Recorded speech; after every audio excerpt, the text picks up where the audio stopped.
ಅತ್ಯಂತ ಗೆಲುವಿನ ಸಮೀಪದಲ್ಲಿ ಗೆಲ್ತದೆ. ಈ ಚುನಾವಣೆಯಲ್ಲಿ ಒಂದು ನರೇಂದ್ರ ಮೋದಿ ಅವರ ಒಂದು ಜನಪ್ರಿಯತೆ ಮತ್ತು ಅವರ ನಾಯಕತ್ವ ಲೋಕಸಭಾ ಚುನಾವಣೆ ಎಲ್ಲ ಪ್ರಮುಖ ರಾಜ್ಯಗಳಲ್ಲಿ ಆದ ಚುನಾವಣೆಯಲ್ಲಿ ದೃಢಪಟ್ಟಿದೆ. ಮಹಾರಾಷ್ಟ್ರ ಇರ್ಬೋದು, ರಾಜಸ್ಥಾನ ಇರ್ಬೋದು, ಹರಿಯಾಣ ಇರ್ಬೋದು, ಛತ್ತೀಸ್ಗಢ ಇರ್ಬೋದು, ಮಧ್ಯಪ್ರದೇಶ, ಬಿಹಾರ್ ಇವನ್ನೇ. ಎರಡನೇದು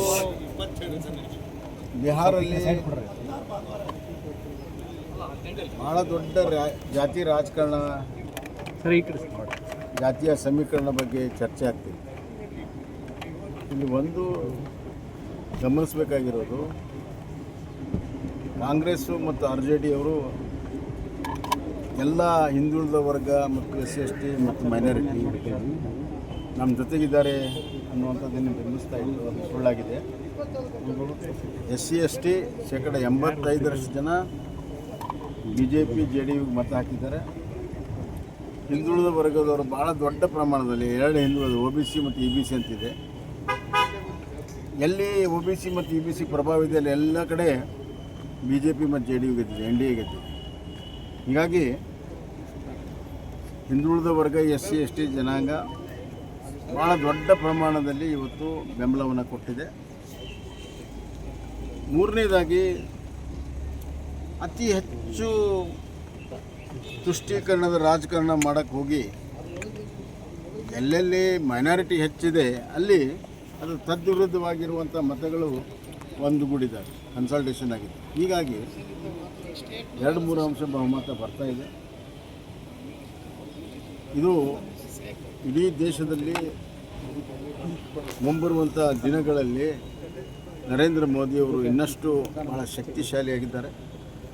ಹಲವಾರು ಪ್ರಮುಖವಾಗಿರುವಂಥ ನಿರ್ಣಯಗಳನ್ನು ದೇಶದ ಹಿತದೃಷ್ಟಿಯಿಂದ, ದೇಶದ ಸುರಕ್ಷೆ ದೃಷ್ಟಿಯಿಂದ, ದೇಶದ ಅಭಿವೃದ್ಧಿ ದೃಷ್ಟಿಯಿಂದ ತೆಗೆದುಕೊಳ್ಳೋದಕ್ಕೆ ಜನರು ದೊಡ್ಡ ಆಶೀರ್ವಾದ ಆಗಿದೆ ಅಂತ ಹೇಳಿ. ಸರ್, ದೇಶಾದ್ಯಂತ ಮತಗಳತನದ ಏನು ಅಭಿಯಾನ ಮಾಡ್ತಿದ್ದಾರೆ, ಒಂದು ಕಡೆ ಈ ರೀತಿಯಾದಂಥ ಫಲಿತಾಂಶ ನೋಡ್ರಿ, ಮೊದಲೇ ಪ್ರಶ್ನೆ ಮತಗಳತನ ಯಾರಿಂದ ಮತಗಳತನ ಆಗಿದೆ, ಎಲ್ಲಿಂದ ಆಗಿದೆ,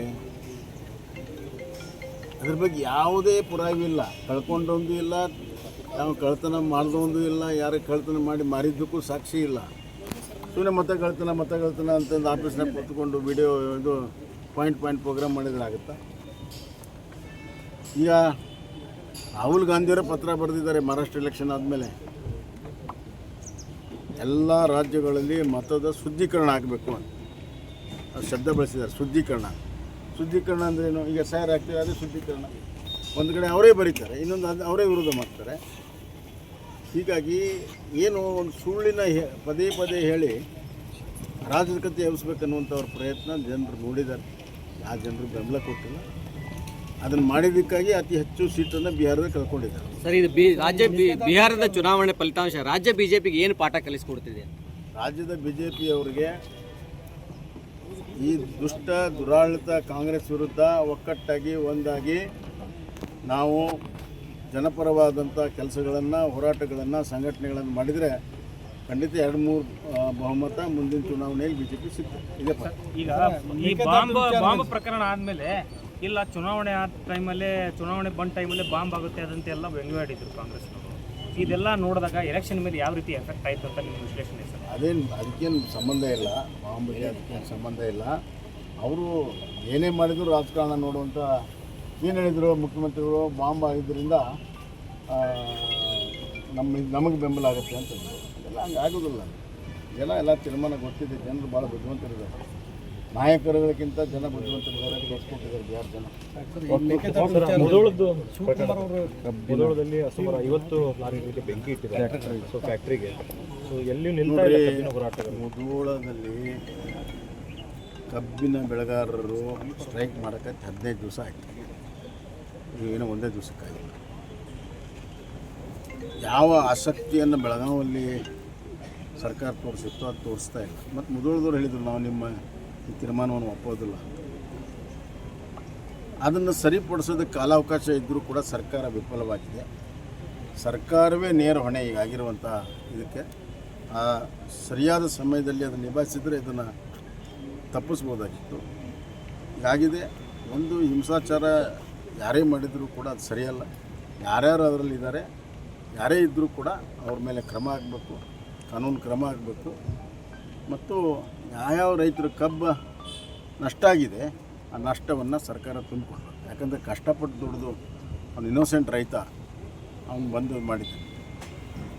ಕಾರ್ಖಾನೆಗಳಿಗೆ ಸೂಚನೆ ಕೊಟ್ಟು ನಾವು ತೀರ್ಮಾನ ಮಾಡೋವರೆಗೂ ಸ್ಟಾರ್ಟ್ ಮಾಡಬೇಡ್ರಿ ಅಂತ ಕೆಲವು ಕಾರ್ಖಾನೆಗಳ ಸಮಸ್ಯೆ ಇದೆ. ಅದು ಸೂಚನೆ ಕೊಟ್ಟು ಕಾರ್ಖಾನೆಯವರು ಅವರು ನಿಲ್ಲಿಸ್ಬಿಟ್ಟಿದ್ರೆ ಇದು ಸಮಸ್ಯೆನೇ ಆಗ್ತಿದ್ದಿಲ್ಲ. ಅಷ್ಟನ್ನು ಕೂಡ ಮಾಡೋಕ್ಕಾಗಲಿಲ್ಲ ಅಂದರೆ ಎಂಥ ಸರ್ಕಾರ, ಬೇಜವಾಬ್ದಾರಿ ಸರ್ಕಾರ. ಇಷ್ಟೆಲ್ಲ ದೊಂಬೆ ಹೇಳೋದಕ್ಕೆ ಬಿಜೆಪಿಯವರೇ ಕಾರಣ ಅನ್ನುವಂಥದ್ದು ಈಶ್ವರ್ ಖಂಡ್ರೆ ಅವರ ಮಾತಾಗಿದೆ ಸರ್. ಈಶ್ವರ್ ಖಂಡ್ರೆ ಏನು ಗೊತ್ತಿದೆ ಇವತ್ತು ಬಿ ಜೆ ಪಿಯವ್ರು ಹೆಂಗೆ ಕಾರಣ? ಅಲ್ಲಿ ಸ್ಟ್ರೈಕ್ ಕೂತವ್ರು ಯಾರು? ರೈತರು. ಸ್ಟ್ರೈಕ್ ಕೂತವ್ರು ರೈತರು. ಅಲ್ಲಿ ಬೆಳಗಾಂನ ಸ್ಟ್ರೈಕ್ ಕೂತವ್ರು ರೈತರು. ಜನ ಕಾಂಗ್ರೆಸ್ ಸರ್ಕಾರ ವಿರುದ್ಧ ಎಲ್ಲ ಜಿಲ್ಲೆಯಲ್ಲಿ ವಿಶೇಷವಾಗಿ ರೈತರು ಇವತ್ತು ತಿರುಗಿ ಬಿದ್ದಿದ್ದಾರೆ. ಅದು ಅವ್ರ ಕಣ್ಣಿಗೆ ಕಾಣ್ತಾ ಇಲ್ಲ ಅಂತಂದರೆ ಅವ್ರ ದುರ್ದೈವ ಅಷ್ಟೇ. Okay sir.